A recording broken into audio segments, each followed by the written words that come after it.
I'm Olivia and today we're going to make ants on a log. So for this you're going to need celery, peanut butter, dried cherries, a plate, and a knife. But be careful, use parents if you need. So first we're going to start with the celery.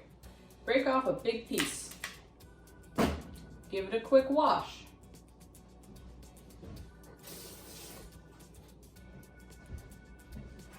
Cut your celery into 2 smaller pieces, right down the middle with 1 push.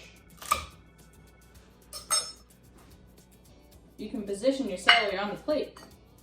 Next, take your peanut butter. Take a big scoop and put your peanut butter along your log. You can use the knife at an angle to smush the peanut butter.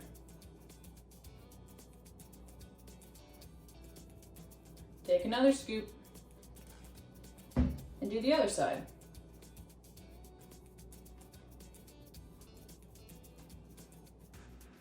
Now that you have your logs ready to go, we can put the knife down, take our cherries, put our ants on the log.